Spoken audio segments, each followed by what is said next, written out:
Buenas noches a todos. Hoy estamos otra vez en el libro de Hechos. ¿Quieren abrir por favor sus Biblias al libro de Hechos? Y vamos a iniciar con una oración, si me lo permiten. Dios Padre, Dios Todopoderoso, Dios y Señor, grande en misericordia y bueno sobre nuestras vidas, has hecho lo que nosotros no podíamos hacer por nosotros mismos, y es reconciliarnos contigo, y tú has hecho esa obra, una obra grande, incomprensible y que no merecíamos. Gracias, Padre Santo, por tu Hijo Jesucristo, gracias por haberlo enviado, gracias por la obra de salvación que Él hizo cuando estuvo aquí en medio de nosotros, gracias por la justicia que Él nos imputó al morir en la cruz y resucitar y darnos vida eterna. Gracias porque ahora tenemos el acceso directo a ti, tú escuchas esta oración, y nuestra plegaria, nuestro clamor hoy es que nos hables a cada uno de nosotros, que transformes nuestro entendimiento acerca del tema que vamos a hablar y que nos ayudes a ser diligentes en lo que tenemos, Señor, para hoy, a que transformes nuestras acciones, nuestros deseos, nuestros pensamientos a la manera que tú quieres que sean transformados. Esto te pedimos en el nombre de nuestro Señor Jesucristo. Amén. Hoy vamos a leer y vamos a regresar a Hechos 6, capítulo 6, versículo 1. Por aquellos días, al multiplicarse el número de los discípulos, surgió una queja de parte de los judíos helenistas en contra de los judíos nativos, porque sus viudas eran desatendidas en la distribución diaria de los alimentos. Entonces los 12 convocaron a la congregación de los discípulos y dijeron: no es conveniente que nosotros descuidemos la palabra de Dios para servir mesas. Por tanto, hermanos, escoged de entre vosotros 7 hombres de buena reputación, llenos del Espíritu Santo y de sabiduría, a quienes podamos encargar esa tarea. Y nosotros nos entregaremos a la oración y al ministerio de la palabra. Hoy quiero regresar a este versículo 4. Y nosotros nos entregamos a la oración y al ministerio de la palabra. En días pasados hice énfasis en la palabra, en el ministerio de la palabra de Dios, y luego hablamos de la importancia del diaconado. Y hoy quiero que analicemos otra vez el versículo 4, porque hay algo allí que no hemos visto, y es la primera parte de este versículo: nos entregaremos a la oración. Y la pregunta es: ¿por qué los apóstoles incluyen la oración allí? ¿Por qué ponen la oración antes que el ministerio de la palabra? Aquí nuevamente nos encontramos con otro aspecto de esta verdad que es muy importante para cada uno de nosotros, y al mirarlo seremos recordados del carácter del mensaje del evangelio en sí, y al mismo tiempo seremos recordados de algo que es igualmente importante, y ese algo es la oración. Y este ministerio de la palabra de Dios no puede ser predicado adecuadamente y verdaderamente si no está en una atmósfera de oración. Y repito que es urgente y es importante que entendamos esto, que lo tengamos claro. En la actualidad esto se malinterpreta. Probablemente, como cualquier otro aspecto del trabajo de la iglesia y de la predicación del evangelio, se malinterpreta y hay dificultad en transmitir el mensaje del evangelio de manera efectiva a la gente moderna. La gente piensa, o los predicadores piensan, que conocen el mensaje y que saben cómo comunicarlo, pero no saben cuál es el mensaje y cómo transmitirlo. A pesar de que vivimos en la era de la tecnología, del internet, la era científica, una era que hace casi que todas las otras eras, las eras anteriores, parezcan infantiles. Y muchos piensan que en el pasado las personas eran ignorantes Y ahora que han conquistado la inteligencia artificial y ahora que tenemos bibliotecas electrónicas súper completas y todo a un clic de la computadora, piensan que son más desarrollados, pero por el contrario, de estar más desarrollados, creo que se están volviendo subdesarrollados. A pesar de tener la tecnología y el acceso a los recursos en cualquier momento, no saben, por ejemplo, el significado de palabras tan importantes como justificación o santificación o glorificación. Usted las conoce. Yo espero que todo el mundo diga, amén, yo las conozco con toda claridad. Pero hay ignorancia en estos conceptos que son centrales para la vida. Entonces, además de no saber cuál es el mensaje, tampoco se sabe cómo comunicar ese mensaje. Y tampoco ayuda lo que están haciendo las iglesias para ser mejores comunicadores. Hoy en día, en muchos lugares, para alcanzar a las personas, se les pide a los predicadores que sean entrenados en filosofía, en psicología, en sociología. En psicología, por ejemplo, porque la psicología, según ellos, tiene una comprensión de cómo funciona la mente humana.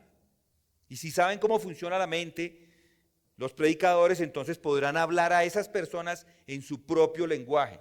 Esa es la forma de evangelizar. Esta es la manera de hacer que la gente escuche.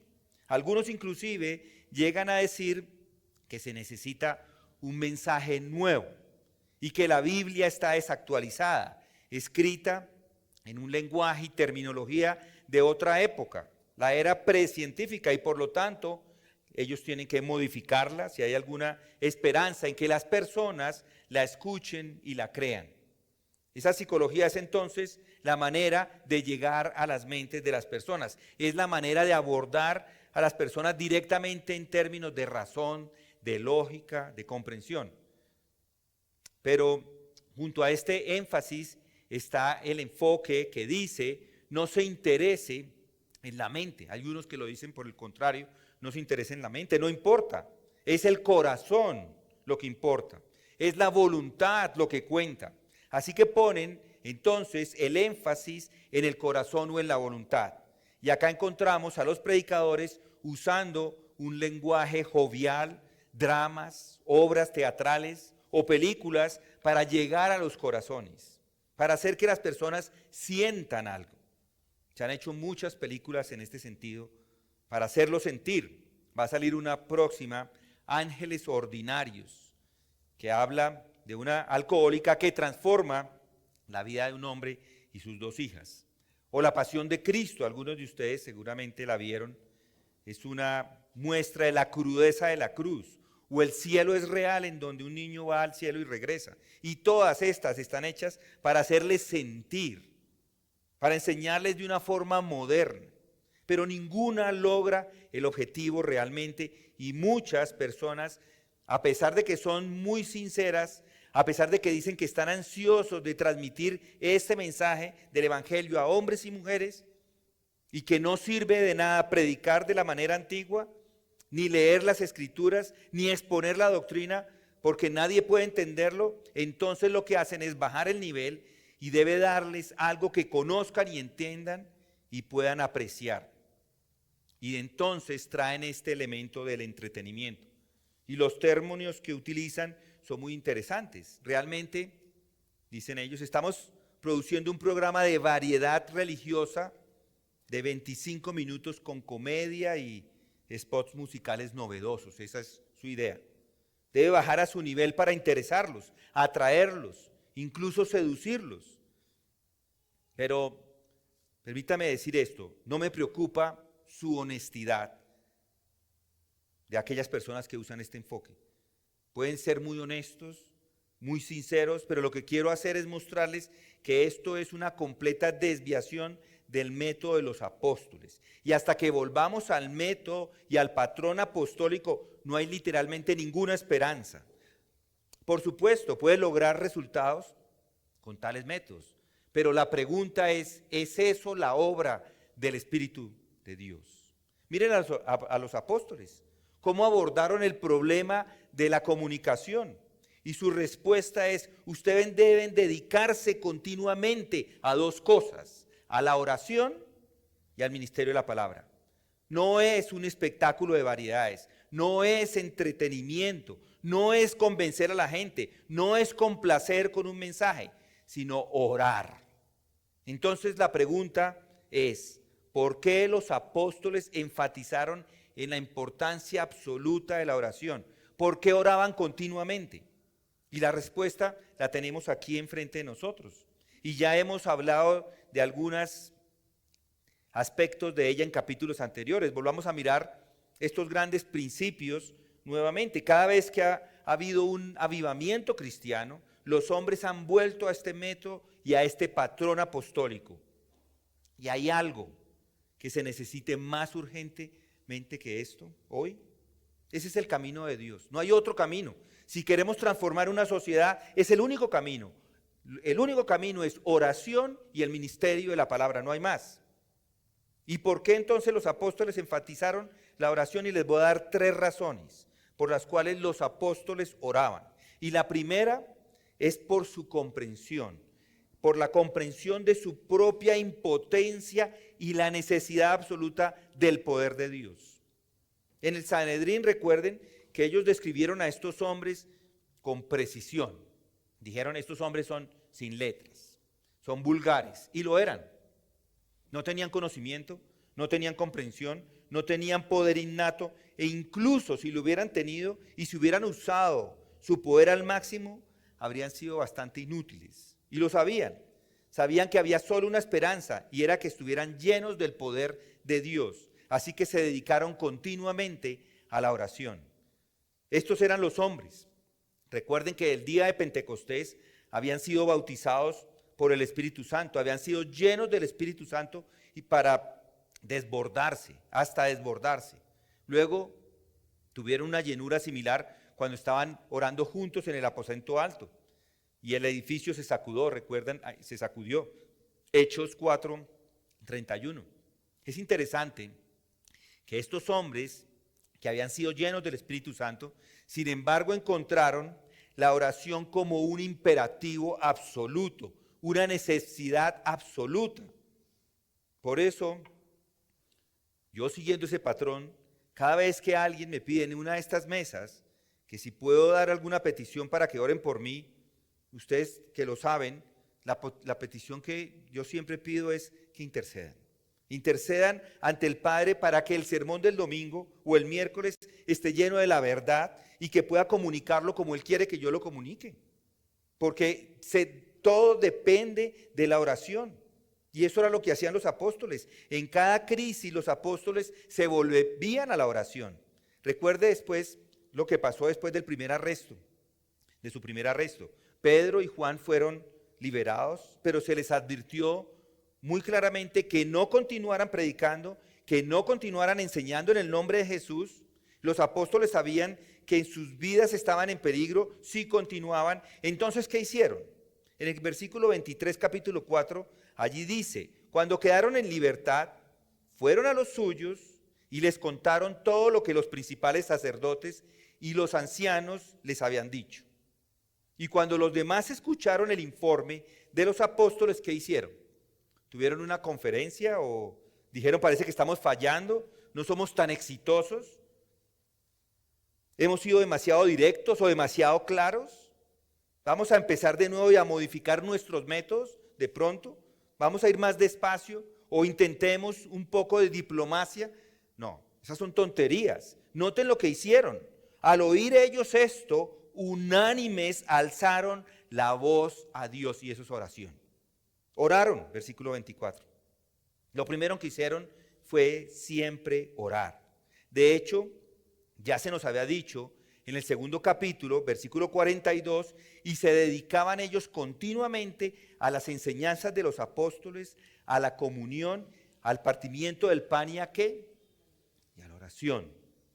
Las personas llenas del Espíritu Santo encuentran la oración como algo que es absolutamente esencial. ¿Y por qué es esto? ¿Por qué se les da? Porque no se les da poder del Espíritu Santo de una vez por todas y nunca más. No, así no funciona. Necesita mantenerse constantemente en contacto, necesita constantemente estar en una actitud y condición de oración. necesita constantemente estar recibiendo suministros frescos.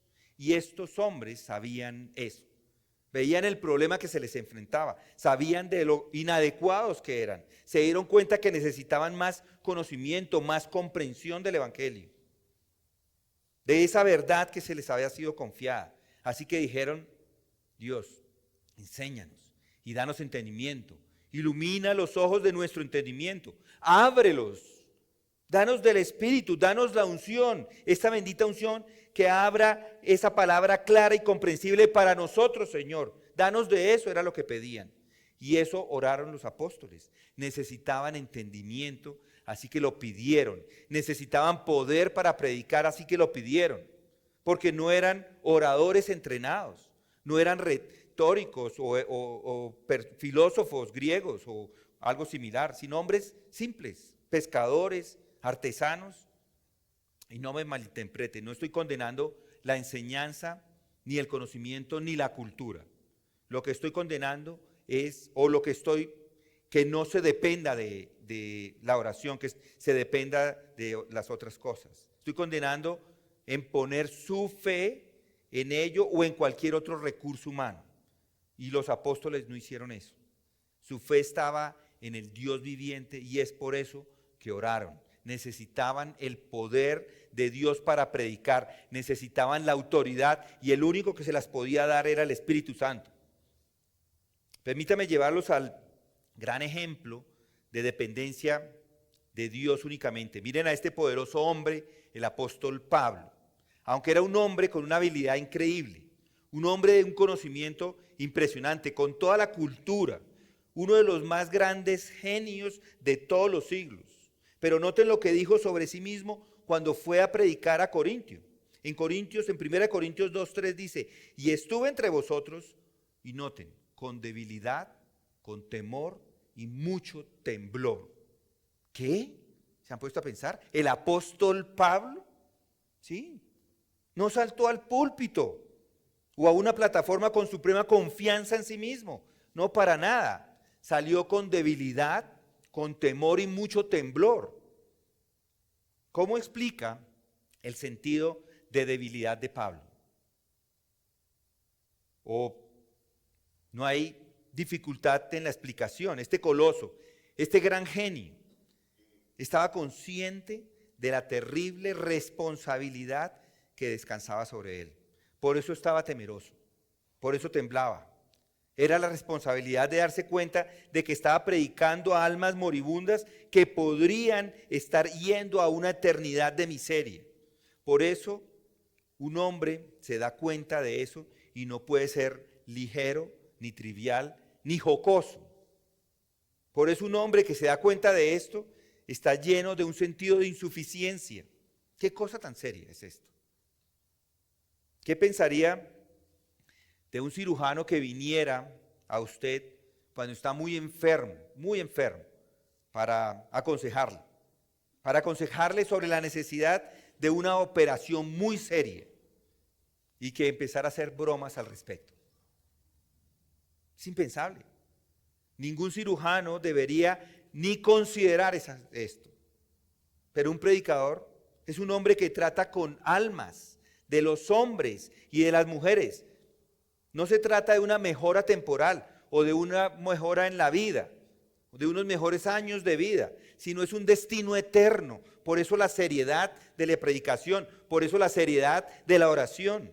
El predicador está en una posición intermedia entre el juicio que viene del cielo y esas personas. Y está abrumado por ese pensamiento. Pablo temía malinterpretar el mensaje, temía interponerse entre las personas y la verdad, temía ser obstáculo para estas almas. Constantemente dice eso, pero expresa su sentido de debilidad y responsabilidad quizás más claramente en 2 Corintios. Y aquí hay una descripción del predicador.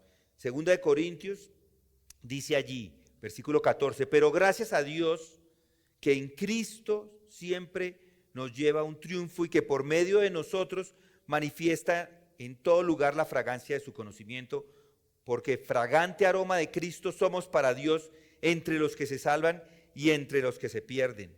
Para unos olor de muerte para muerte y para otros olor de vida para vida. Y para estas cosas, ¿quién está capacitado? 2 Corintios 2, 14 al 16. Mis queridos amigos, ¿alguna vez han sabido lo que es ser consciente de que están presentes enfrente del Dios viviente? Y estamos aquí, presentes enfrente del Dios viviente en comunidad de gracia, por supuesto. Este es un servicio religioso y no es sagrado, es sagrado, pero no es sagrado por el edificio.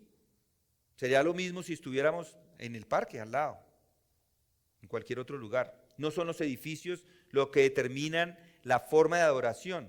Hay personas que en ciertos lugares apenas ven los vitrales, se sienten, ahí mismo callan, ahí mismo se sienten, como si estuvieran en algún tipo de servicio. Y ponga las mismas personas en otro tipo de edificio y se comportan de una manera totalmente diferente. No están gobernados por la presencia de Dios, y la presencia de Dios es permanente, sino por los edificios. Estamos, mis hermanos, estamos en la presencia del Dios eterno. Está mirando, Él nos está mirando desde arriba hacia nosotros. Y nuestro futuro eterno está aquí, está siendo decidido por nuestra reacción a este evangelio. Eso fue lo que hizo que el apóstol Pablo sintiera esa debilidad, ese temor y ese temblor. Literalmente estaba temblando, estaba aterrorizado de que la gente pudiera creer en él y no en su evangelio, o en el evangelio que él predicaba. En 1 Corintios 2:5 dice, para que vuestra fe no descanse en la sabiduría de los hombres, sino en el poder de Dios. Deliberadamente, él evita la sabiduría humana. Él dice en 1 Corintios 3:18, dice, nadie se engaña a sí mismo. Si alguno de vosotros se cree sabio según este mundo, hágase necio a fin de llegar a ser sabio. A Pablo no le importaba lo que pensaran de él. Pero escribió en 2 Corintios 2:2, dice, pues nada me propuse saber entre vosotros, excepto a Jesucristo y a este crucificado. Confiaba en el Espíritu de Dios viviente para que la gloria fuera de Dios y solo de Dios. Estos apóstoles se dedicaron continuamente a la oración porque necesitaban el poder de Dios, la autoridad de Dios, necesitaban la unción de Dios. Necesitaban aquello que pudiera demostrarles a hombres y mujeres de la gloria de Dios, de su autoridad y su eternidad y su poder poderoso para salvación. Y por eso se dedicaban continuamente a esperar en Dios. Y esta ha sido la característica de todos los hombres que Dios ha usado notablemente y poderosamente a lo largo de los siglos. Un hombre, Robert Murray McCheyne, un santo, predicador escocés de la década de 1840. Muy a menudo, en el momento que entraba a su púlpito, los domingos por la mañana, él comenzaba a predicar y la gente empezaba, ni siquiera había dicho 4 palabras y la gente empezaba a llorar de una vez. ¿Por qué? Porque este hombre venía de la presencia de Dios y había algo que radiaba en su rostro de Dios, en toda su conducta, en todo sobre él. Y esa es la seriedad, esa es la solemnidad, esa es la majestad de todo esto. Un emisario de Dios, un embajador de Cristo, en demostración del Espíritu y de poder. 1 Corintios 2:4. Eso solo se obtiene en la oración, y en la oración que continúa. Y la segunda razón por la cual los apóstoles oraban era porque comprendieron el estado de toda la humanidad por su naturaleza. En otras palabras, tenían una comprensión verdadera de la tarea de la evangelización. Y aquí está el evangelio, y ahí está la humanidad. Aquí el evangelio, aquí la humanidad. ¿Y cuál es el problema? El problema es el mismo y no cambia, y no es nuevo. Era comunicar el mensaje. Aquí está el mensaje, aquí está la humanidad. Comunicar ese mensaje. Nunca ha sido fácil predicar este evangelio. Y todas las modificaciones modernas del mensaje, hay millones. Todos los métodos que existen. Incluso hay uno patético que es el espectáculo de variedades religiosas, que es lo que les estoy diciendo. La televisión, muchos usan eso. las redes sociales, el TikTok. Hay unos que nunca vienen aquí a la iglesia, simplemente se sientan a ver Facebook y piensan que ya lo hicieron. Yo no quiero hablar mal de ellos, pero tienen que venir a la iglesia. Porque todas esas cosas no hacen parte, no están haciendo iglesia. En última instancia, es una negación a la naturaleza del evangelio. El evangelio debe ser predicado y deben escucharlo. Estos hombres se dedicaron continuamente a la oración porque conocían el problema de la evangelización y de la comunicación. Hay muchas maneras en que se puede expresar el problema.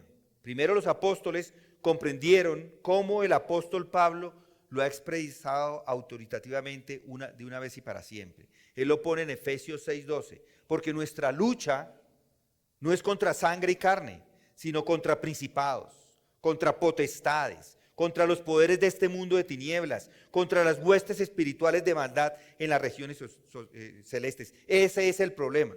Estamos luchando no contra el hombre, sino contra el diablo. Estamos luchando contra el infierno. Estamos luchando contra fuerzas espirituales que solo son segundas en poder al de Dios, al Dios mismo. Estamos luchando contra un poder que ha derrotado a todos los hombres, incluso a Adán, en un estado de perfección, que ha derrotado a todos los patriarcas, a todos los profetas, a todos los salmistas, que ha derrotado a todos. Aunque los apóstoles tenían un nuevo mensaje, por así decirlo, ¿quiénes eran ellos para enfrentarse a ese poder? No se podía hacer. Necesitaban del poder divino para poder enfrentar a un poder diabólico. Toda la astucia humana, ya sea que se manifieste en el ámbito de la mente o del corazón o de la voluntad, no tiene ningún valor. Pero los apóstoles también sabían que no solamente estaban luchando contra los terribles poderes que estaban detrás del problema, sino que también estaban tratando con la humanidad bajo las influencias de estas fuerzas malignas. Permítame darles una descripción de cómo es la humanidad como resultado de la caída. Pablo nos lo dice en Efesios 4:17. Nos muestra la humanidad como resultado del pecado. Esto digo, pues, dice él, y afirmo juntamente con el Señor, que ya no andéis así como andan también los gentiles en la voluntad de su mente, entenebrecidos en su entendimiento, excluidos de la vida de Dios por causa de la ignorancia que hay en ellos por la dureza de su corazón. Y ellos, habiendo llegado a ser insensibles, se entregaron a la sensualidad para cometer con avidez toda clase de impurezas. Esa fue la descripción de Pablo del mundo gentil en el primer siglo. Y es una descripción perfecta de Bogotá hoy en el 2024. No hay ninguna diferencia en absoluto. No me hablen de inteligencia artificial y de muchos otros avances. Aquí está la humanidad. Este es el problema. Sus mentes están oscurecidas. Si lee la segunda mitad del primer capítulo de la carta a los Romanos, encontrará un relato de la vida tal como se vive en Bogotá hoy, y en Montreal, y en Dubái, y en Los Ángeles, y en Buenos Aires, y en cualquier parte. Hombres y mujeres esclavos del diablo y del infierno y del pecado y de la lascivia y de la inmoralidad sexual, de la perversión sexual y de toda gama descrita allí perfectamente. El mundo hoy es exactamente como siempre ha sido. Ese es el problema de la evangelización.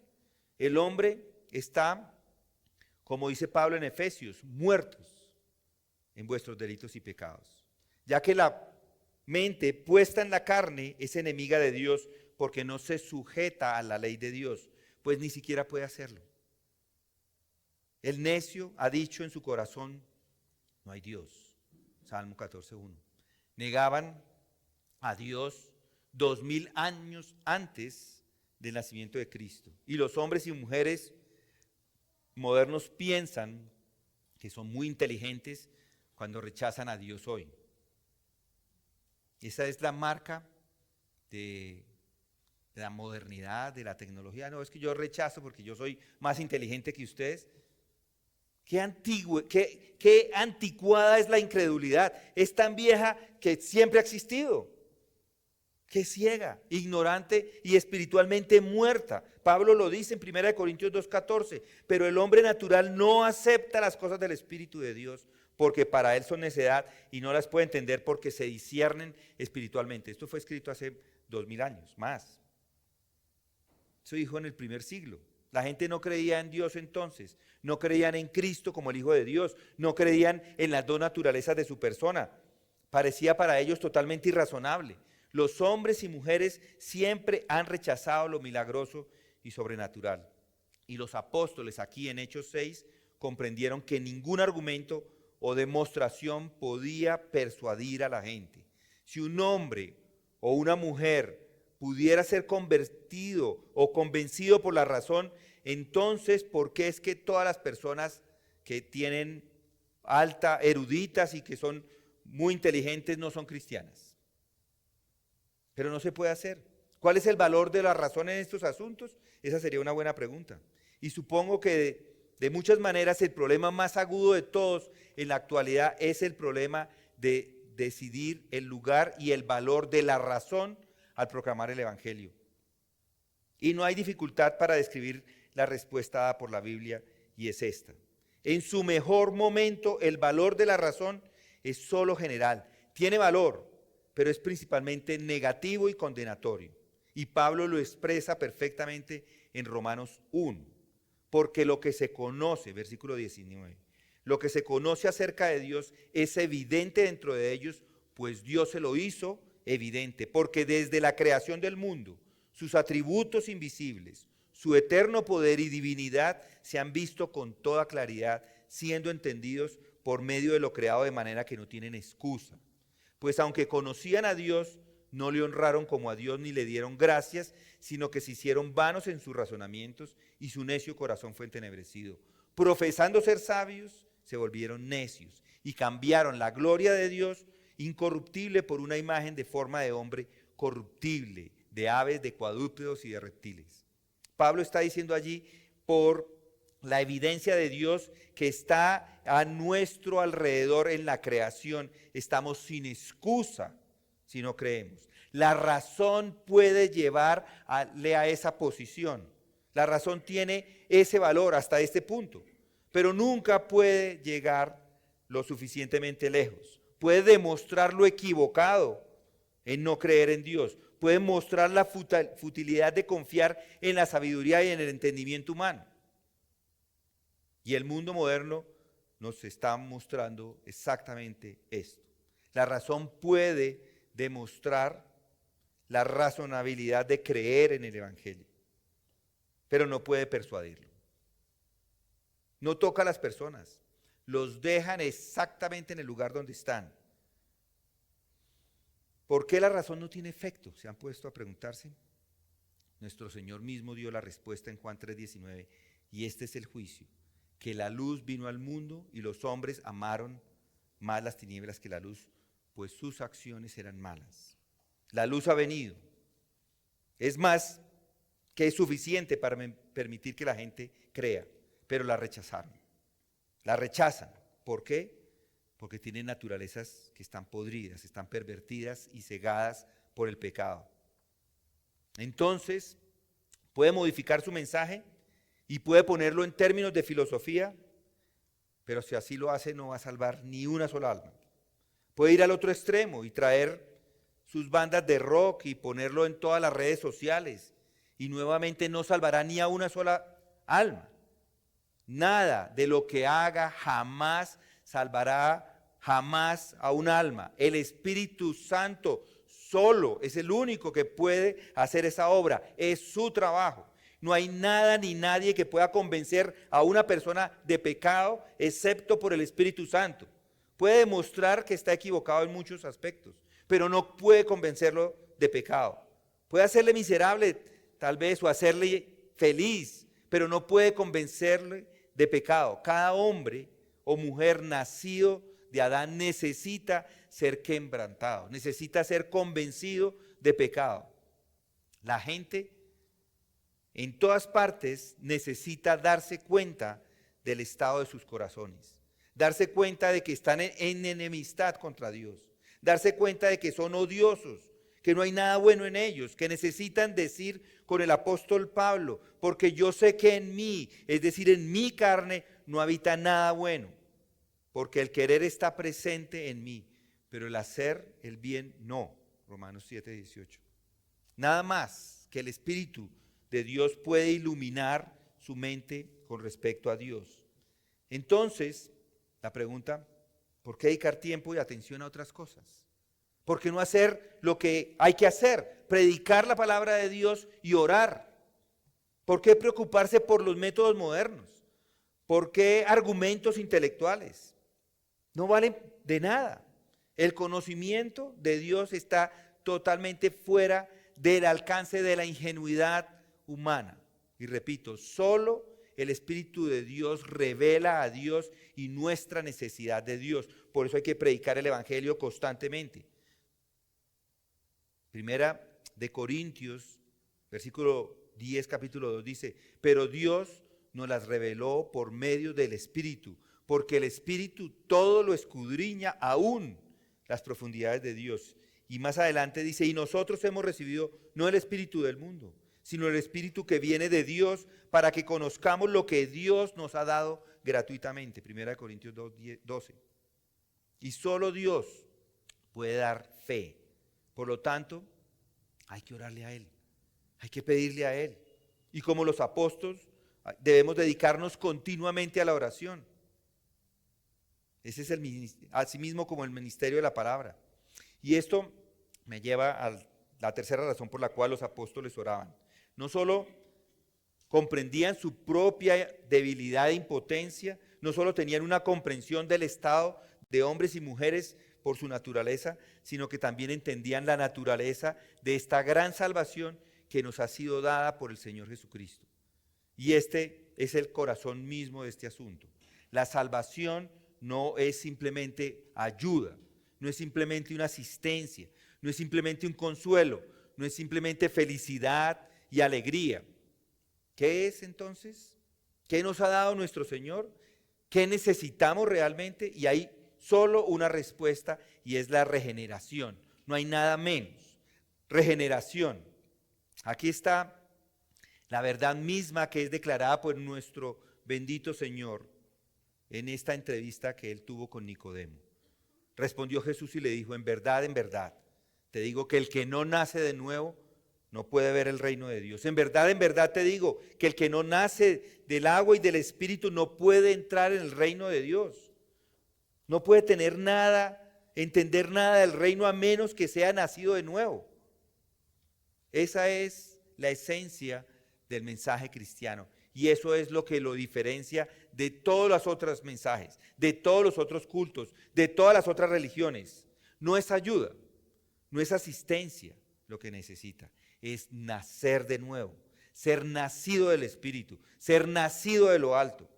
La necesidad de ser nacido de nuevo se repite constantemente en el Nuevo Testamento. Y el apóstol Pablo lo dice en Efesios, dice, y Él os dio vida a vosotros, que estabais muertos en vuestros delitos y pecados. Efesios 2:1. Y luego más adelante en el capítulo 4 dice, pero Dios que es rico en misericordia, por causa del gran amor con que nos amó, aun cuando estábamos muertos en nuestros delitos, nos dio vida juntamente con Cristo. Por gracia habéis sido salvados. Y con Él nos resucitó. Y con Él nos sentó en los lugares celestiales en Cristo Jesús. O volvamos a las palabras de nuestro Señor con Nicodemo. Lo que es nacido de carne, carne es. Y lo que es nacido del Espíritu, Espíritu es. Y no te asombres de que te haya dicho, os es necesario nacer de nuevo. El viento sopla donde quiere y oye su sonido, pero no sabes de dónde viene ni a dónde va. Así es todo aquel que es nacido del Espíritu. Es un milagro, es un misterio. Los seres humanos no pueden dar vida nueva. Viene del Espíritu de Dios. De modo que si alguno está en Cristo, nueva criatura es. Las cosas viejas pasaron, he aquí son hechas nuevas, dice Pablo en 2 Corintios 5:17. Un cristiano no es simplemente alguien que ha tomado una decisión. No. Dios ha actuado. Pues Dios que dijo que de las tinieblas resplandecerá la luz, es el que ha resplandecido en nuestros corazones para iluminación del conocimiento de la gloria de Dios en la faz de Cristo, 2 Corintios 4:6, en la regeneración. El Dios que nos hizo, nos está haciendo de nuevo, recreándonos, rehaciéndonos desde las profundidades, dándonos una nueva vida, dándonos una nueva naturaleza, una nueva disposición, no mejorándonos, no haciendo esto o aquello, sino haciendo lo que solo Dios puede hacer, y es plantar en nosotros una semilla en la nueva naturaleza divina, poniendo un principio y una disposición de la vida de Dios en nuestro ser. Y esa es la necesidad de la humanidad. Y si esa es la necesidad, y ha sido la necesidad desde la caída, no cambie lo que estamos haciendo hoy, y no vamos a cambiar lo que se hace aquí en la iglesia. Por eso los métodos modernos y los nuevos evangelios no tienen valor. Así que estos apóstoles, al darse cuenta de estas cosas, dijeron: ustedes deben dedicarse continuamente a la oración y al ministerio de la palabra. La necesidad suprema del predicador es ser lleno del Espíritu de Dios, y obtiene eso al esperar en Dios, al pasar tiempo en oración, al abrir su mente y su corazón y todo su ser, y suplicarle a Dios que lo llene, que lo energice, que ponga en él energía dinámica, que sola esa energía es la única que puede salvar las almas, que es la única que puede traer hombres y mujeres a un nuevo nacimiento. Entonces, en verdad, el mensaje del evangelio se vuelve en esto. En 1 Tesalonicenses, Pablo lo dice en 1:5, dice: pues nuestro evangelio no vino a vosotros solamente en palabras, sino también en poder y en el Espíritu Santo, y con plena convicción, como sabéis qué clase de personas demostramos ser entre vosotros por amor a vosotros. Y aquí está de nuevo en 1 Corintios 2:4. Y ni mi mensaje ni mi predicación fueron con palabras persuasivas de sabiduría, sino con la demostración del Espíritu y de poder. Me dicen que los adolescentes rebeldes y los rockeros no entienden la terminología cristiana. Se sientan acá y no es que no entiendan, no importa si no entienden. El Espíritu Santo tiene que hacer que entiendan. El Espíritu Santo puede iluminar los ojos de aquellas personas que son ciegos. Él puede dar comprensión a los ignorantes. Él puede dar discernimiento a aquellos que están completamente desprovistos del mensaje. Es su poder. Y en Él no hay nada que sea imposible. El Espíritu de Dios está en cada creyente. Es para todos los que escuchan. Y yo les digo, no hay que poner los ojos en el hombre. El único lugar donde hay que poner los ojos es en el poder de Dios. Para que vuestra fe no descanse en la sabiduría de los hombres, sino en el poder de Dios. Y vamos a orar. Padre, gracias te damos porque tú nos animas a continuar persistiendo en la oración, persistiendo en la predicación de tu palabra, buscándote en todo lugar para que cada uno de nosotros, Señor, podamos interceder ante ti por nuestras necesidades, por las necesidades de otros, pidiéndote, Señor, que podamos ser utilizados en tu iglesia, a ser utilizados en este mundo donde nos has puesto, para que otros vengan al entendimiento, al conocimiento, que se abran sus mentes, que se iluminen sus corazones y puedan entender el mensaje. Señor, no somos nosotros, no son nuestras estrategias. Lo único que puede en realidad transformar es el poder del Espíritu Santo en la vida de estas personas. Ayúdanos, Señor, a ser claros en nuestra mente y claros con nuestras palabras. Ayúdanos a ser tus instrumentos en la proclamación del mensaje y a ser transformados por medio de la oración en siervos que traigan muchos al arrepentimiento, al reconocimiento de tu Hijo Jesucristo como Señor y Salvador. Y esto te pedimos en su nombre.